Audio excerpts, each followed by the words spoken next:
Halo, kembali lagi Anda mendengarkan podcast Waktu Indonesia Sehat dan bersama saya Rizal Wijaya dipersembahkan oleh Kementerian Kesehatan Republik Indonesia. Saatnya hidup sehat jadi budaya kita bersama. Hari ini kita akan membahas tema makanan sehat untuk mencegah stunting. Dan Indonesia sampai saat ini masih menghadapi tantangan dalam perbaikan gizi masyarakat, khususnya pada anak. Salah satunya adalah masih cukup tingginya kasus balita pendek atau stunting. Berdasarkan hasil studi status gizi Indonesia atau SSGI, yaitu pada tahun 2021, angka stunting secara nasional berada di angka 24,4%. Sedangkan target pemerintah di tahun 2024 adalah sebesar 14%. Hal ini tentu menjadi kerja keras pemerintah bersama masyarakat, tentunya untuk penurunan angka stunting. Kita semua berkolaborasi, berbagai elemen masyarakat ya. Lalu sebagai masyarakat apa sih yang bisa kita upayakan untuk mencegah stunting melalui makanan sehat? Kita akan bahas secara tuntas bersama Dr. Tan Shatien M. Hum selaku dokter health influencer ahli gizi masyarakat. Saya akan sapa terlebih dahulu Dokter Tan, selamat siang. Ya, Halo, selamat siang Mas. Apa kabar? Alhamdulillah saya sehat. Semoga sehat ya hal yang dokter sama ya. kita semua. Amin. Baik. Kita terus upayakan untuk selalu hidup sehat dengan rajin berolahraga, rajin mengkonsumsi makanan yang dengan gizi seimbang seperti itu kira-kira dokter. Apalagi di masa pandemi ya, pandemi masih ada sampai sekarang. Baik, dan Ya, dokter, yang pertama mungkin saya mau coba tanya dulu ini dokter, sebenarnya kapan sih upaya mencegah anak dari stunting itu harus dimulai? Karena ini kan stunting masih menjadi PR bagi Indonesia ya. Dan mengapa mencegah stunting itu penting dilakukan sejak dini sih? yang pasti stunting itu adalah suatu kondisi gizi kronik yang merugikan bagi seorang calon anak. Jadi siapapun yang sudah siap untuk membuat anak, nah ini membuat anak di masa depan itu dalam momen yang tepat untuk mencegah stunting. Jadi telat juga ya kalau ibunya sudah hamil baru mikir soal stunting. Justru yang kita kejar adalah para remaja, nggak laki nggak perempuan sama aja. Yuk kalian adalah calon ayah dan ibu. Jadi calon dan ayah dan ibu itu Anda perlu tahu apa yang badan Anda butuh. Yang cilaka itu kan Anda makan yang Anda doyan, badannya butuh enggak. Oke, dari situ kita akan mulai. Remaja. Oke, jadi kalau misalnya sudah masa kehamilan, sudah hamil gitu ya, sudah mengandung, baru memikirkan pencegahan stunting itu salah ya dokter ya? Salah sekali enggak, tapi sebetulnya lampu kuning. Nah, Lampu lampu kuning kuning. itu artinya kalau sudah hamil, nomor satu Anda harus betul-betul periksa berapa HB Anda. Nah, terutama perempuan-perempuan yang anemi nih ya, perempuan anemi suka nggak ada gejala. Kerap kali dia pikir, anemi kan pusing-pusing, gue nggak pusing, gue baik-baik aja kok. Nah, ternyata pas diperiksa, HB-nya cuma 9, ya kan? Lalu orang hamil zaman sekarang pengen kayak Pragawati, badannya cantik-cantik, kurus-kurus, cuma pelutnya aja melenduk. Ya nggak bisa ya. Akhirnya apa? Banyak perempuan kita hamil KEK ya, kurang energi kronik dan angka lingkar lengan atasnya itu kecil banget dan itu menunjukkan bahwa dia kekurangan energi, kurang makan. Kalau dibilang kurang makan nanti ada yang salah lagi. Kurang lebih seperti itu. Dari persiapan hamil itu penting banget. Oke, jadi untuk edukasi soal stunting ini perlu dilakukan secara terus-menerus, terutama bagi para remaja yang mungkin bahkan usia pranikah seperti itu ya dokter ya? Ya, itu dia. Makanya seperti yang disebutkan bahwa pre-konsepsi lebih penting daripada pre-wedding. Nah, oh iya sekarang zamannya pre-wedding lah, bridal shower lah, ya kan? Betul. Tapi untuk Padahal kesehatan,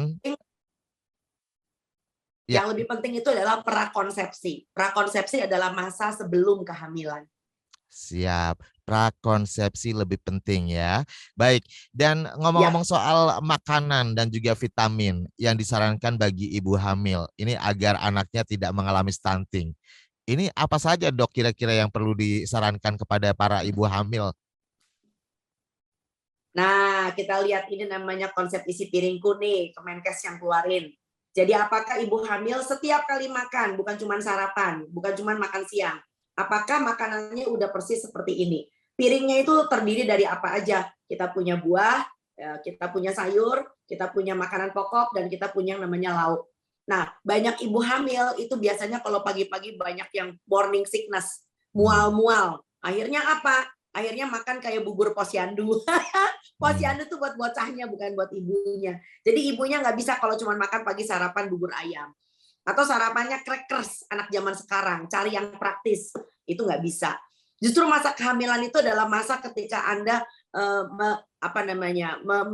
memperbaiki kesehatan tubuh Anda sebelum nanti Anda mendapatkan kewajiban, mendapatkan tanggung jawab untuk bisa menjadi contoh buat anaknya makan. Nah, kalau ibunya makannya aja nggak benar, gimana anaknya? Ya, jadi ini penting, isi piringku diusahakan untuk setiap kali makan, makanan Anda gizi seimbang dan komplit. Dan jangan lupa juga dengan kudapan. Banyak sekali ibu-ibu hamil itu kalau seandainya lagi haus atau lagi pengen makan, yang dicari malah makanan kemasan, ya kan, makanan kekinian, ya kan, lalu kemudian yang tinggi gula, tinggi garam, tinggi lemak, padahal itu sebetulnya tidak dibutuhkan oleh bayinya. Yang dibutuhkan justru adalah tinggi protein, cukup dengan kalori, ya, lalu kemudian berasal dari sumber makanan yang sehat. Jadi daripada makan teh boba yang lagi ngetren itu, mendingan Anda makan lemper, pakai es degan. Nah, es degan itu namanya es kelapa muda. Kelapa muda. Siap, siap. Aduh, Ya. jadi pengen deh. Yeay, ngaco. Ngidam dulu baru nanti boleh makan. Oke, dokter. Jadi bisa diartikan bahwa makanan keluarga sehari-hari ini bisa untuk mencegah anak dari stunting gitu ya, dokter ya? Oh iya, tentu saja. Itu sebabnya kenapa kita memanggil seluruh keluarga muda Indonesia untuk kembali mencintai makanan lokal masing-masing. Sebab makanan lokal kita di daerah juga sebetulnya sehat banget. Justru yang enggak itu begitu Anda mulai belok kiri, belok kanan, misalnya tuh Anda mulai cari-cari makanan dari negara-negara asing, ya kan? Mulai makan roti-rotian, mulai makan pizza-pizzaan, mulai makan apalah kimchi-kimchian gak jelas gitu ya. Daripada makan kimchi kan mendingan makan asinan Bogor, dia asinan Bogor, lalu kudapannya pakai getuk, dia getuk lindri, itu oke banget loh ya. Lalu mulai makan lumpia basah, siapa yang nggak kenal lumpia basah, ya kan? Daripada makan yang aneh-aneh dan beli makanan kekinian yang udah mahal, jajannya di mana-mana, tinggi gula dan sebagainya. Oke, nah ini perlu diperhatikan ya, bukan berarti terus niatnya untuk bergaya-gayaan nih, tapi juga kesehatan penting untuk diperhatikan ya dokter ya. Ya, betul banget. Baik, lalu nih dokter, pada bayi nih, hal-hal apa saja nih selain makanan ya, yang bisa diperhatikan agar tumbuh kembangnya optimal dan tentunya tidak mengalami stunting? Oke, jadi begitu bayinya lahir, hal pertama yang perlu kita perhatikan setelah gizi ibunya adalah bayi mendapatkan inisiasi menyusu dini. Nah, jadi pastikan bagi ibu-ibu yang nanti mau melahirkan, lihat fasilitas persalinannya menyediakan nggak fasilitas untuk IMD. Ya kan? Nah, inisiasi menyusui ini membuat keberlangsungan menyusui di kemudian hari itu menjadi lebih mungkin. Sebab begitu Anda mulai mengerjakan IMD, maka dokternya akan memperhatikan ya, akan orang Jawa mengatakan niteni ya, observing ya, memperhatikan apakah pertama kali perkenalan bayi ini menyusu dengan ibunya, perlekatannya sudah baik, menyusunya sudah benar, insya Allah untuk bisa keterusannya sampai usia 6 bulan ASI eksklusif, itu lebih terjamin. Ya, dan bayinya tentu akan lebih tenang karena dekat dengan ibunya. Jadi pertama adalah IMD. Kedua, meneruskan sampai dengan ASI eksklusif sampai usia 6 bulan. ASI aja doang, nggak pakai apa-apa. Nggak pakai air minum, nggak pakai kerok pisang, nggak pakai segala macam dijijelin ke mulutnya bayi. Nah, kalau seandainya nih usia 4 bulan, berat badannya seret. Nah, itu sebabnya kenapa kita harus pintar-pintar memantau. Menggunakan apa? Menggunakan buku KIA. Nah, buku KIA kita sekarang udah keren banget, edisi 2021. Ya kan? Ada yang untuk bagian anak, nah ini yang bagian anak, ada yang untuk bagian ibu. Nah, jadi kalau kita bisa memantau tumbuh kembang bayi, dan kita melihat misalnya di usia 4 bulan mulai seret, Anda harus kembali konsultasi dengan konselor laktasi. Apakah menyusunya sudah benar nih? Kebanyakan bayi-bayi usia 4 bulan lalu kemudian mulai belok ibunya ke sufor. Dikirain, aduh, ASI saya udah kurang bagus nih, lebih baik pakai sufor. MPASI dini, wah makin kacau nanti. Padahal ini masalahnya terletak pada fokus menyusui anak yang sudah tidak lagi beres. Karena anak itu udah mulai pinter ya, panca inderanya sudah mulai berkembang. Bapaknya datang, copot, nengok, ayah pulang. Pak RT ketok pintu, ada Pak RT. Lalu kemudian ibunya lagi dagang sambil netain, wah anaknya nggak fokus itu nantinya. Nah, itu yang menyebabkan kenapa berat badan anak mulai seret di usia 4 bulan ke atas. Bukan berarti anaknya butuh sufor, bukan berarti anaknya butuh MPASI dini. Jadi ASI full ya, dokter? Yes, sampai usia 6 bulan. Dan itu sudah ditekankan oleh WHO, sudah ditekankan oleh Ikatan Dokter Anak Indonesia, sudah ditekankan oleh seluruh pendorong penggiat ASI, termasuk Kementerian Kesehatan Republik Indonesia. Tapi beberapa kasus terjadi ibu menyusui yang baru melahirkan seperti itu ya, itu terkadang tidak mengeluarkan ASI seperti itu. Ini apa yang harus Pertanyaan dilakukan, dokter? bagus. Oke, pertanyaan bagus ya. Nah, ini gunanya kenapa? Kenapa? Ketika Anda sedang hamil, nah ini salah satu cara mencegah stunting. Ketika Anda sedang hamil, Anda pelajari bagaimana ASI diproduksi. Karena satu-satunya makhluk hidup di muka bumi yang kalau menyusui mesti belajar, itu cuma manusia. Menyusui itu bukan insting. Dan asal Anda tahu, 72 jam pasca persalinan, ASI belum diproduksi dengan sempurna. Ya, jadi yang keluar barangkali cuma baru tetesan warnanya agak kekuningan, namanya kolostrum, dan itu yang harus diberikan kepada bayi. Karena itu lemaknya tinggi, proteinnya tinggi, antibodinya tinggi, semuanya tinggi. Ya, jadi yang warnanya kuning. Nah, bayi baru lahir itu lambungnya cuma sebesar kelereng, Mas. Cuma sebesar kelereng. Jadi Anda jangan mengatakan, aduh bayinya nangis nih, pasti kelaparan, mertuanya ribut. Aduh kamu gimana sih belum bisa keluarin ASI? Aduh gimana kalau nanti mama beliin aja sufor dan sebagainya. Jadi pusingnya bukan main. Suruh mama mertuanya masak di dapur ya, yang enak supaya ibunya tenang ya. Sebab yang namanya seorang ibu bisa netain itu kalau dia bahagia. Hormon bahagia itu namanya oksitosin. Nah, oksitosin inilah yang membuat air susunya bisa mengalir dengan cukup lancar ya. Jadi tolong diingat ibu-ibu, 3 hari pertama jangan diharapkan ASINya banjir. Sebab 72 jam pertama memang ASI itu hanya seperti tetesan. Kalau seandainya bayinya menyusu dengan lebih sering, tentu ASI akan diproduksi lebih banyak. Jadi konsepnya adalah supply and demand. Begitu demand-nya tinggi, supply-nya pasti kencang. Itu kuncinya. Siap. Oke, jadi kolostrum ya, nggak boleh Yes. dicampur apa-apa itu ya dokter ya, kolostrum Ya, satu nggak ada. tetes Haram. aja. Haram. Oke, Yes, haram haram. hukumnya. Siap. Oke, nah tadi dikatakan bahwa sebenarnya ASI ini bisa dipelajari dari jauh-jauh hari. Artinya ketika ingin memproduksi ASI lebih banyak ya berarti kita pikiran nggak boleh stres seperti itu ya. Nah mungkin Betul. bisa dikatakan tugas suami atau tugas orang-orang sekitar, circle-nya gitu yang jadi sistem support. Ini memang harus support banget ya dokter ya, membuat bahagia gitu ya. Betul. Nah, terutama bagi maaf nih para perempuan yang misalnya putingnya melesak. Nah, buat perempuan-perempuan yang putingnya melesak pun itu bukan berarti suatu hambatan untuk bisa menyusui.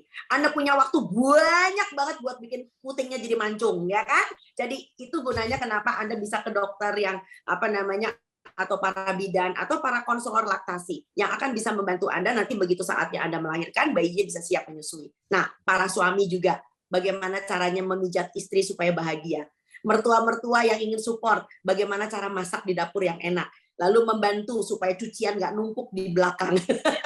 Itu penting Oke. banget. Karena habis melahirkan tuh lelah ya Mas, lelah banget. Betul. Belum lagi bayinya perlu netek, 2 jam sekali ngek, 2 jam sekali ngek. Itu luar biasa capeknya. Artinya suami juga tidak hanya berdiam diri ya, bisa membantu juga proses pemberian ASI kepada anak ya. Baik.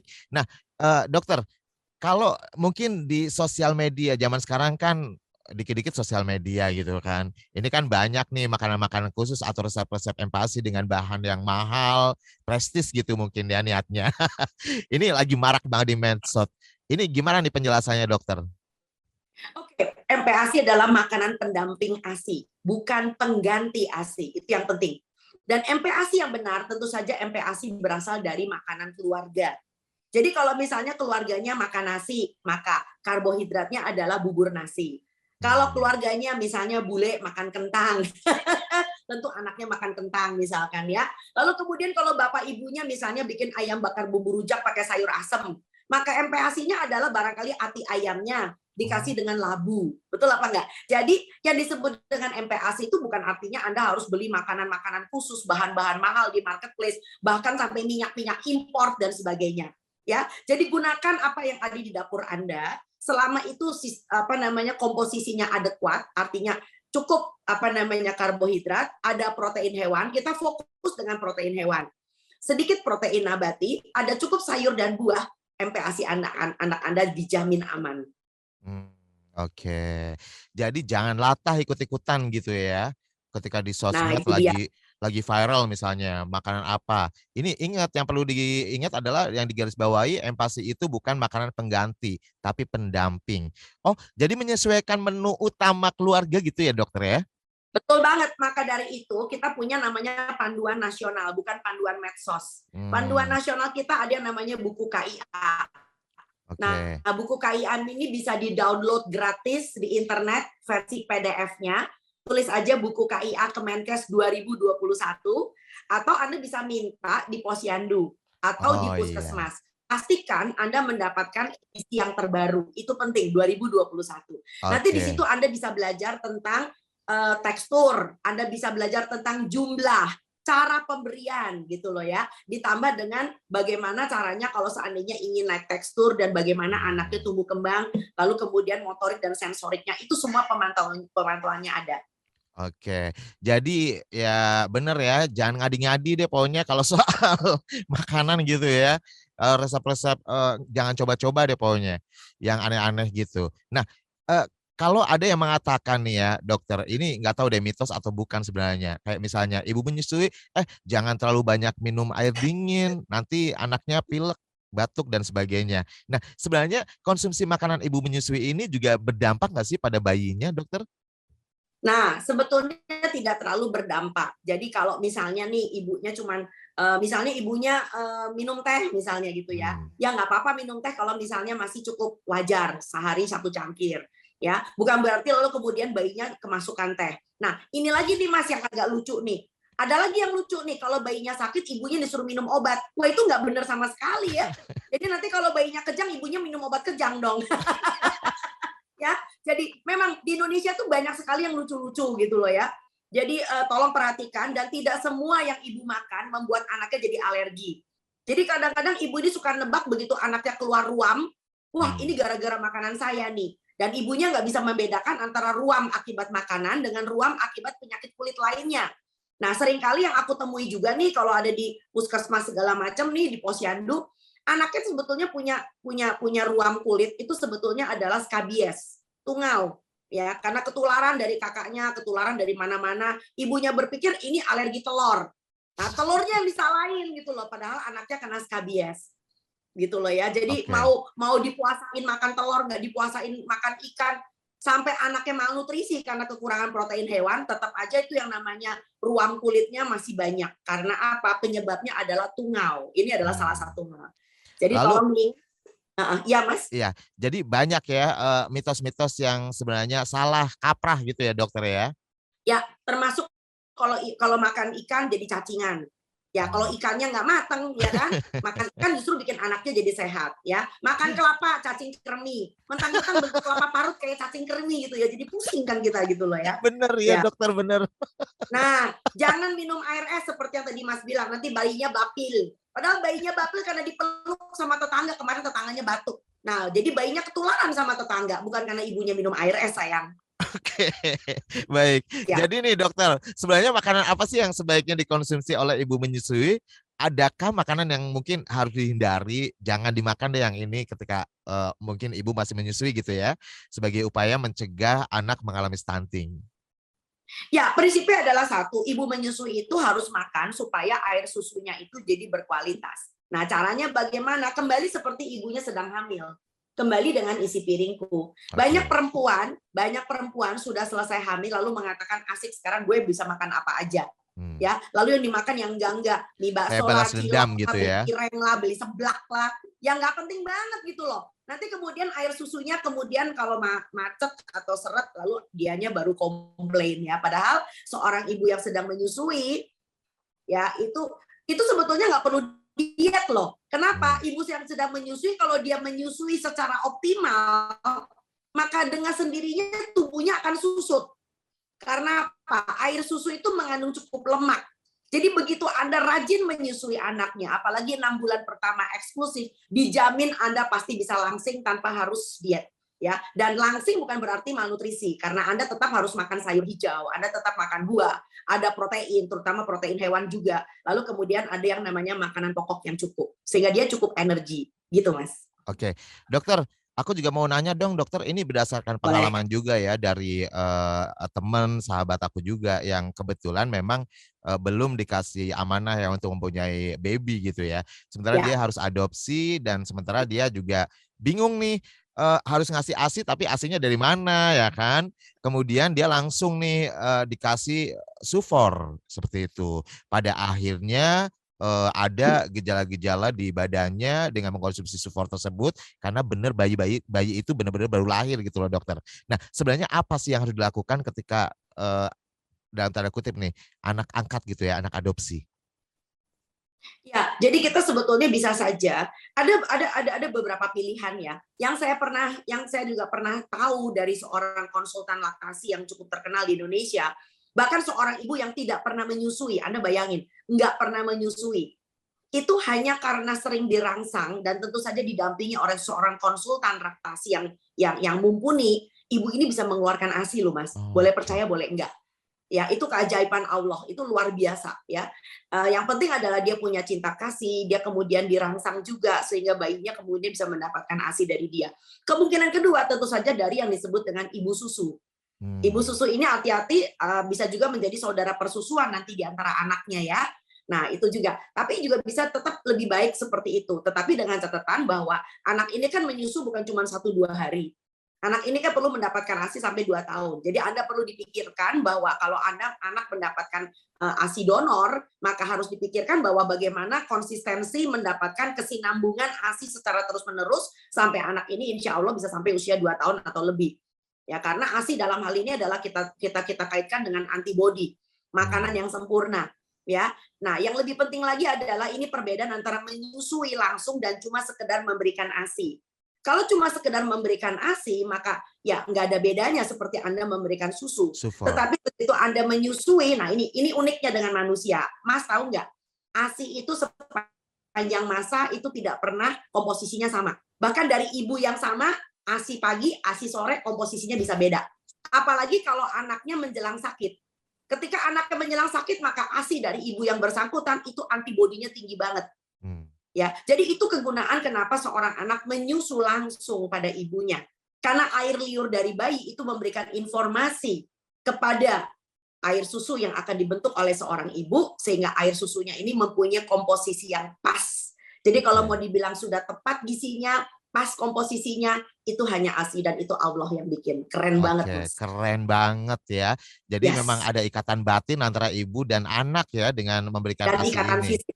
Ya, Ikatan fisik juga. Baik, ya. dokter. Nah, ketika anak sudah tidak lagi menerima ASI, ini perlu diingatkan kembali kepada masyarakat. ASI ini diberikan dari usia Dari berapa sampai lahir berapa? Dari sampai lahir? dengan usia 2 tahun atau lebih ya. Yang eksklusif hanya sampai 6 bulan. Eksklusif artinya doang, nggak dikasih apa-apa. Itu sampai usia 6 bulan. Begitu 6 bulan, ASI-nya jalan terus sampai usia 2 tahun, tetapi kemudian didampingi dengan makanan pendamping ASI. Oke. Nah, makanan pendamping ASI-nya harus adekuat. Baik. Nah, makanan apa saja nih yang sebaiknya dikonsumsi untuk pendamping ASI nih, dokter? Dan makanan apa yang sebaiknya untuk tidak dikonsumsi dulu bagi anak yang sudah tidak lagi menerima ASI, Dok? Ya, yang sekarang lagi ngetren dengan masalah makanan pendamping ASI dan anak yang mendapatkan ASI adalah risiko kekurangan zat besi. Nah, Hmm. ini yang menyebabkan salah satu sebab kenapa anak menjadi anemia. Anak menjadi anemia tentu pertumbuhannya akan terganggu. Udah terganggu dia juga jadi rewel kalau makan. Anak anemia biasanya tuh nafsu makannya buruk dan kemudian risiko beberapa penyakit bisa timbul. Termasuk sering batuk pilek, sering diare dan Hmm. sebagainya. Nah, untuk mencegah ini terjadi, sekali lagi ya, itu sebabnya kenapa seorang ibu harus mempertahankan supaya tidak boleh anemia. Sejak dia hamil, melahirkan, sampai menyusui.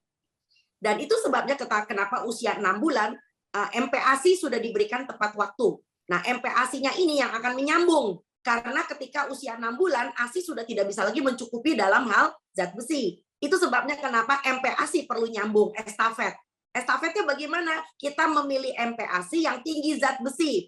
Nah, kita punya bahan andalan di Indonesia. hati ayam. Wah, hati ayam tuh paling keren ya. Siapa sih umur Mas dengan umur saya barangkali ketika masih kecil, kita waktu masih bayi pasti andalannya hati ayam, ya kan? Betul, Hati betul. ayam dikasih bayam, dikasih wortel, pakai nasi, dibikin bubur. Terus tiap hari sampai enak-enak begitu ya Mas ya. Dan insya Allah anak-anak itu memang tidak akan menderita anemia gitu loh ya. Jadi bagaimana kalau seandainya ibu-ibu zaman sekarang belajarnya lewat medsos, ya anaknya diberi aneh-aneh, diberi MPASI pakai oat Mas, oat. Betul. Lalu kemudian diberi pancake ya, lalu kemudian diberi ada nggak ngerti deh macam-macam dan udah ribet, udah kayak koki di rumah, anaknya anemia. Karena apa? Sekali lagi ibunya nggak fokus dengan apa? Nggak fokus dengan pemberian zat besi yang berasal dari makanan-makanan yang cukup. Jadi kalau misalnya nih Anda memberikan anaknya bubur dengan hati ayam ditambah dengan bayam, daun bayam, jangan batangnya ya, daun bayam. Lalu kemudian anaknya mendapatkan buah pepaya. Itu keren banget tuh, karena apa? Justru vitamin A dan vitamin C dari sayur dan buah itu menambah penyerapan zat besi. Tuh, keren tuh, ya kan? Nah, sebaliknya, bagi anak-anak yang mendapatkan sufor, Anda harus hati-hati. Karena sufor ini bukan ASI. Jadi susu pada susu hewan itu memang menghambat penyerapan zat besi. Itu sebabnya anak-anak yang MPASI dengan masih diberikan sufor harus diberikan jeda, paling tidak 2 jam. Nah, itu caranya. Jadi agak-agak kontradiksi ya sebenarnya ya, yang sufor ini ya dokter ya. Ternyata justru menghambat zat besi gitu dok. Karena berasal dari susu sapi. Karena susu sapi itu mengandung yang namanya alfa kasein. Nah, alfa kasein ini yang memang akhirnya menghambat penyerapan zat besi. Sedangkan pada air susu ibu, alfa kaseinnya tidak ada dan sangat kecil, boleh dibilang malah nggak ada.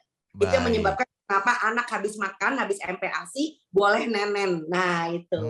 Boleh kok. Oke. Sambil belajar juga nih saya. Oke, oh iya. Dok, iya, dokter. Nah, ini kan zaman modern gitu ya. Perempuan juga tidak betah hanya berdiam diri di rumah, menjadi seorang wanita karir. Nah, untuk mencegah stunting pada anak, bagaimana sih saran Anda untuk manajemen ASI perah ataupun cara pengasuhan?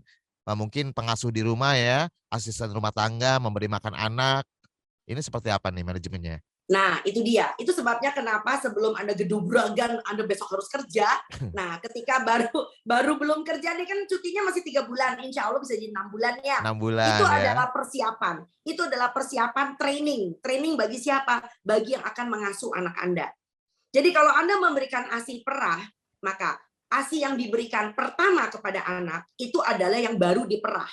Jadi cara memberinya jangan seperti kayak tanggal kadaluarsa sarden ya, kaleng sarden yang tanggal yang diproduksi duluan itu yang dikasih. Oh tidak, karena apa? Sekali lagi, ASI itu diberikan sesuai dengan kebutuhan anak. Jadi ASI yang baru saja diperah itu adalah ASI yang paling memenuhi kebutuhan anak pada saat itu. Kalau misalnya anaknya mau flu, anaknya mau sakit, maka ASI yang baru saja diperah itu yang paling tinggi antibodinya. Nah, yang Anda simpan di kulkas kemarin-kemarin itu nanti buat persediaan kalau masih kurang. Jadi berikan ASI yang baru diperah. Nah, ini nih, cara pemberian itu penting. Sebab banyak orang tidak paham bahwa begitu ASI perah diberikan dengan dot, ini adalah pintu pertama ketika Anda gagal akhirnya untuk menyusui sampai 2 tahun. Karena apa? Bayinya bingung puting. Nah, itu sebabnya kenapa yang mengasuh di rumah harus di training. ASI perah itu diberikan dengan sendok, dengan feeding cup yang kayak sloki, atau Anda berikan dengan pipet. Yang penting cuma satu, sabar dan istiqomah. Istiqomah itu berat, kalau ringan namanya istirahat. Bisa aja dokter. Oke, ya. Jadi ini penting banget dan terutama bagi kalian yang menitipkan anak di daycare. Ya, belakangan ini lagi ngetren anak-anak dititipkan di daycare. Nah, problemnya adalah anak Anda doyan makan nih misalnya, karena teman-temannya banyak di daycare ya. Biasanya anak itu kalau ngeriung makan dengan kawan, itu senang makannya. Tapi lucu, berat badannya nggak naik-naik gitu loh. Nah, kenapa? Ternyata diam-diam anaknya jadi sering bapil. Nah, anaknya sering batuk pilek, ingusan, dan sebagainya. Karena apa? Hati-hati memilih daycare, pastikan daycare-nya itu bukan sarang penularan. Jadi bagi orang-orang yang juga mengelola daycare, itu harus cukup tegas bahwa anak sakit tidak boleh masuk ke dalam daycare. Karena akhirnya akan menulari anak-anak yang masih sehat. Itu penting banget. Nah, ditambah lagi nih, anak kalau dititipin nih sama neneknya, sama yangtinya, sama tante, sama omnya, yang gemes-gemes lihat anak kecil. Tebak apa, Mas? dijajanin dong, dibeliin coklat-coklat, dibeliin yang Bener. lucu-lucu, wafer-wafer. Aduh, udah deh ya, udah deh ya. Jadi itu sebabnya kenapa kalau kita juga menitipkan anak kepada orang ya, maka orang yang mengasuh entah itu family, keluarga, ayah, ibu atau pengasuh itu harus betul-betul mempunyai suatu visi yang sama dengan kita. Ya, dalam arti bahwa pengasuhan anak itu harus mempunyai standar, tidak boleh standar ganda. Harus standarnya sama. Apa yang menjadi kebutuhan anak dan apa yang tidak boleh anak ini dapatkan. Ya, Hmm. jadi jangan sampai nanti anaknya malah nggak doyan makan karena diberi ya itu tadi ya ada teh-teh manis ya kan, minum Ciki-cikian. makan-makan wafer lucu-lucuan itu nggak boleh karena itu bukan Oke. makanan anak begitu Mas. Baik. Jadi jajanan-jajanan yang sehat ini bagi anak dan bermanfaat untuk tumbuh kembangnya si anak ini sebenarnya jajanan yang seperti apa sih, Dokter?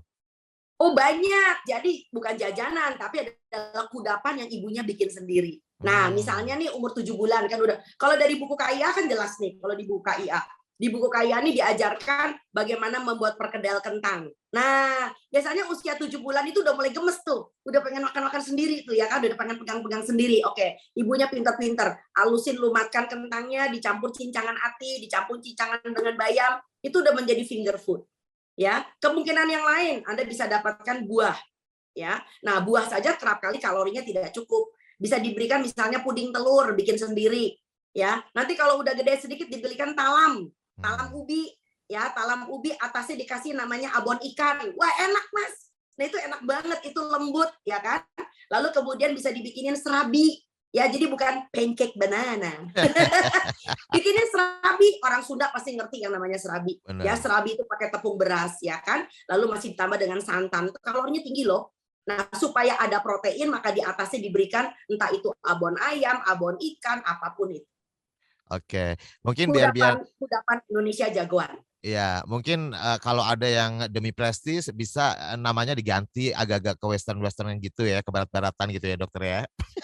Misalnya, Aduh, siap, zaman siap. sekarang ya. Oke, Aduh dan ampun. iya, Dokter. Nah, ini yang terakhir, Dok.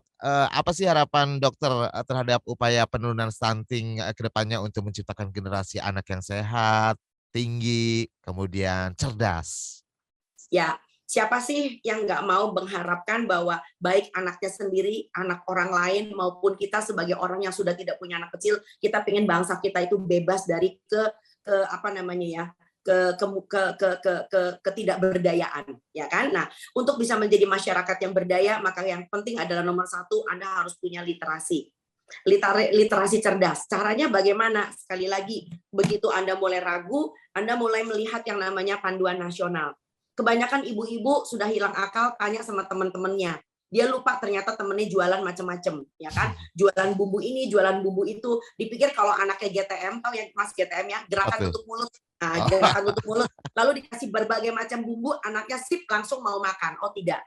Jadi terutama bagi kalian yang punya anak barusan mau tumbuh gigi. Nah ini penting nih. Ini ciri stunting kadang-kadang. Tumbuh gigi nggak mau makan. Tapi nggak boleh dibiarkan berlama-lama. Nggak boleh dibiarkan berminggu-minggu, berbulan-bulan. Awalnya berat badannya yang seret. 2 bulan nggak naik, lama-lama nanti tinggi badannya seret. Dan itu adalah pintu stunting. Jadi tolong diingat, stunting itu tidak sama dengan berat badan. Stunting itu bicara tentang tinggi badan sesuai dengan usia. Jadi jangan keburu senang kalau anak Anda jadi gembulita. Banyak mhm. ibu-ibu nggak paham, dikira stunting itu tentang berat badan. Oh tidak. Ya, jadi berat badan itu hanya tentang asupan makanan dalam jangka pendek. Jadi kalau Anda pinter kasih makan anak Anda, dalam 1 bulan bisa gembul tuh anak. Tetapi jangka panjang itu berakibat dengan tinggi badan. Nah, bisa nggak anaknya gembul tapi kemudian stunting? Bisa banget, bisa banget. Karena apa? Yang diberi makan itu cuma buat bikin badannya gemuk, tapi tidak membuat badannya tinggi. Nah, untuk bisa badannya tinggi, maka gizinya harus seimbang. Ya, cukup protein, cukup mineral, cukup zat besi, dan itu hanya bisa didapatkan kalau ibunya belajar, bukan belajar Oke, scroll-scroll. baik. Jadi tumbuhnya nggak menyamping ya, tapi memanjang ya? dokter ya? Alhamdulillah Mas, Iya, siap. baik. Dan salah satu cara efektif untuk mencegah stunting pada anak adalah selalu memenuhi gizi sejak masa kehamilan dan cegah Ya, stunting sejak dini dengan makanan sehat. Jadi ini tentu bukan hanya menjadi PR pemerintah saja, karena pemerintah tidak mungkin bisa sendiri juga untuk menanggulangi yang namanya stunting ini ya, tapi juga peran serta masyarakat, terutama para orang tua, ya nggak sih dokter? Setuju ya betul. dokter ya? Ya, itu sebabnya juga Mas, kenapa saya ingin memanggil semua kader Posyandu di seluruh Indonesia. Yuk mulai memberikan pemberian makanan tambahan anak dengan gizi seimbang. Jadi daripada nanti di Posyandu dibagikan segala macam kemasan-kemasan lucu itu, Hmm, lebih baik kembali yuk Posyandu kita mulai membagikan telur pindang. Di Posyandu oke, kita membagikan bubur kacang hijau. Di Posyandu kita memberikan talam ubi dengan abon ikan. Itu keren banget. Itu sangat, keren banget. itu Indonesia Dokter, banget. terima kasih dokter Alhamdulillah, atas sama-sama. waktunya yang sudah berbagi informasi yang sangat luar biasa sekali kepada seluruh masyarakat Indonesia yang mendengarkan podcast Waktu Indonesia Sehat. Sekali lagi terima kasih, salam sehat dokter. Sama-sama, Mas. Sampai ketemu. Dan untuk Anda yang ingin mendapatkan informasi kesehatan, jangan lupa Anda bisa follow Twitter @kemenkesri atau radiokesehatan.kemkes.go.id. Dan Anda bisa mendengarkan podcast Waktu Indonesia Sehat di www.kbrprime.id dan platform mendengarkan podcast lainnya. Terima kasih, saya Rizal Wijaya, sampai jumpa.